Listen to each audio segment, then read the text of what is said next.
காவி உடைக்குள் மறைந்து வந்த குஷ். கைபேசியில் உள்ள களியாட்ட படங்களால் அதிர்ந்தது துறவறம்.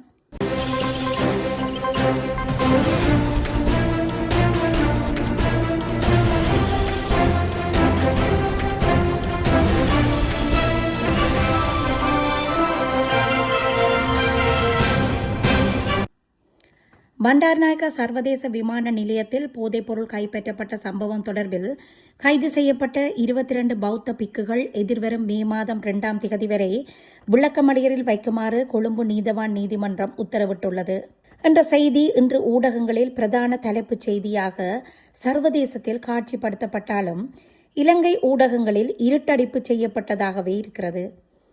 காரணம், இலங்கை ஒரு பௌத்த நாடு. பௌத்த சம்மேளனம் மற்றும் பௌத்த மகாநாயர்களுக்கு இடையில் சிக்கி சின்னா பின்னமாகும் அரசு. இவர்கள் தொடர்பில் உண்மைகளை கூற முடியாத நிலையில் ஊடகங்களின் வாய்களும் கட்டப்பட்டுவிட்டன. ஆனால் நாம் இதனை சாதாரண செய்தியாக பார்த்துவிட்டு நகர்ந்து செல்ல முடியாது. இந்த வழக்கில் சம்பந்தப்பட்டவர்கள் 22 பேரும் பௌத்த துறவிகள். ஒருவரோடு ஒருவர் தொடர்பற்றவர்கள். 25 மாவட்டங்களிலும் தேர்ந்தெடுக்கப்பட்ட தனியார் கல்வி நிறுவனங்கள் மற்றும் பல்கலைக்கழகங்களில் கல்வி கற்கும் பிக்குகள். இவர்கள் 22 பேரும் கடந்த 22ஆம் திகதி குழுவாக இணைக்கப்பட்டு தனிநபரின் நிதி பங்களிப்பில் தாய்லாந்துக்கு சுற்றுலா சென்றவர்கள். போகும் பொழுது கொழும்பிலிருந்து விமான நிலையத்துக்கு சென்று அங்கு விமானத்தில் ஏறும் வரை சாது என்ற கோணத்தில் பார்த்து கௌரவப்படுத்தி அனுப்பினார்கள் விமான பணியாளர்கள். ஆனால் இதனை சாதகமாக்கிய குழு ஆளுக்கு 5 கிலோகிராம் விகிதம் மீண்டும் இலங்கைக்கு வரும்பொழுது குஷ் போதைப் பொருட்களுடன் வந்தனர்.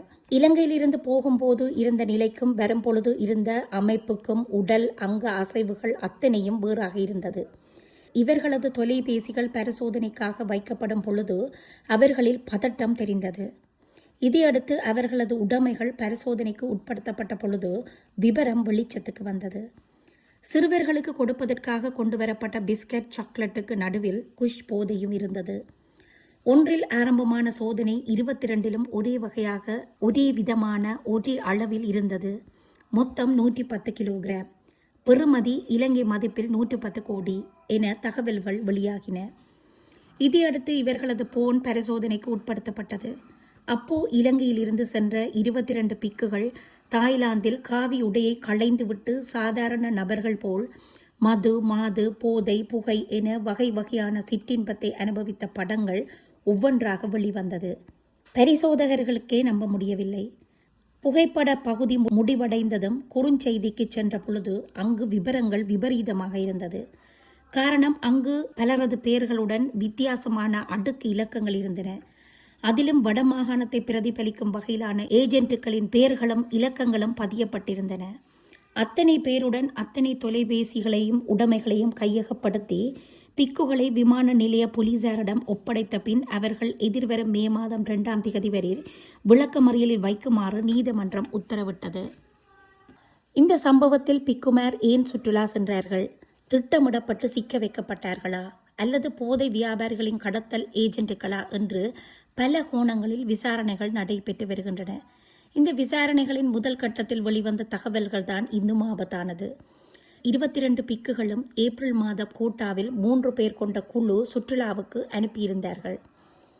இவர்களுக்கான தங்குமிடம், உணவு அத்தனையும் வழங்கப்பட்டுள்ளது. இந்த குழுவைச் சேர்ந்த பிரதான சந்தேக நபர் இந்த பிக்குகள் வழங்கிய தகவல்களுக்கு அமைய நேற்று கைது செய்யப்பட்டுள்ளார். அதன் முதற்கட்ட அடிப்படையில் தாய்லாந்து சென்று திரும்பியவர்கள் குஷ் போதைப் பொருளுடன் நேற்று பிடிபட்டனர். ஆனால் இதேபோல் இதே குழுவின் அனுசரணையுடன் கடந்த மார்ச் மாதம் 12 பேர் கொண்ட பிக்குகள் தாய்லாந்து சென்று மீண்டும் இலங்கை திரும்பியுள்ளனர். இவர்கள் தொடர்பிலான விசாரணைகள் நேற்று முதல் ஆரம்பமாகியுள்ளன.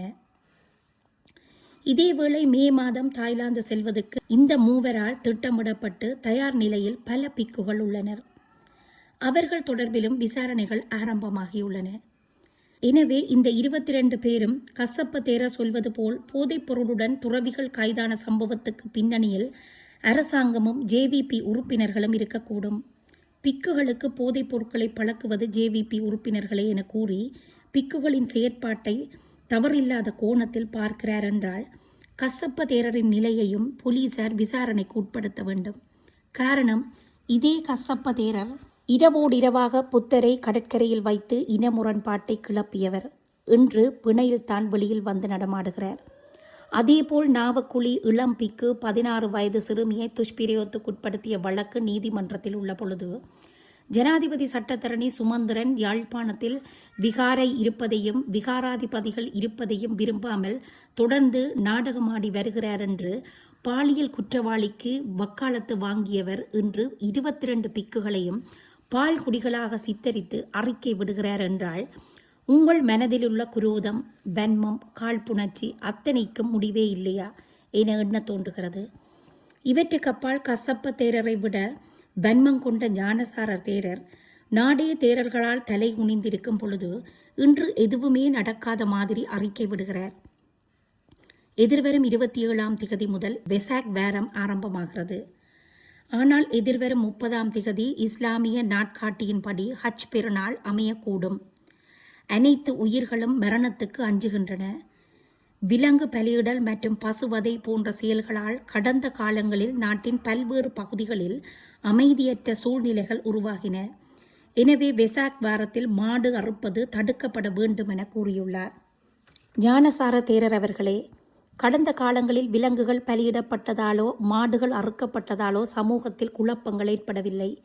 நீங்களும் கசப்ப தேரருமே நாட்டில் குழப்பத்தை விளைவிப்பவர்கள் என்பதை முதலில் தெரிந்து கொள்ளுங்கள். கைது செய்யப்பட்ட 22 பிக்குகளும் திட்டமிடப்பட்டு பழிவாங்கப்பட்டவர்கள் அல்லர். அவர்கள் மூலமாக கல்வி வலயங்களூடாக இலகுவில் மாணவர்களை மையப்படுத்தி ஆரம்பிக்கப்பட்ட போதை விநியோகம் முறியடிக்கப்பட்டு விட்டது. பாரிய அளவில் இருந்து எதிர்கால சமூகம் பாதுகாக்கப்பட்டு விட்டது. காவி உடையை களமாக வைத்து இந்த கடத்தல் நாடகம் ஆடியவர்களின் காவி உடை களையப்பட வேண்டும். இவர்கள் பிக்குகள் சாசனத்திலிருந்து நீக்கப்பட வேண்டும். பிக்குகள் என்ற நிலை களையப்பட்டு போதைப்பொருள் கடத்தலுக்குரிய உச்சபட்ச தண்டனை வழங்கப்பட வேண்டும்.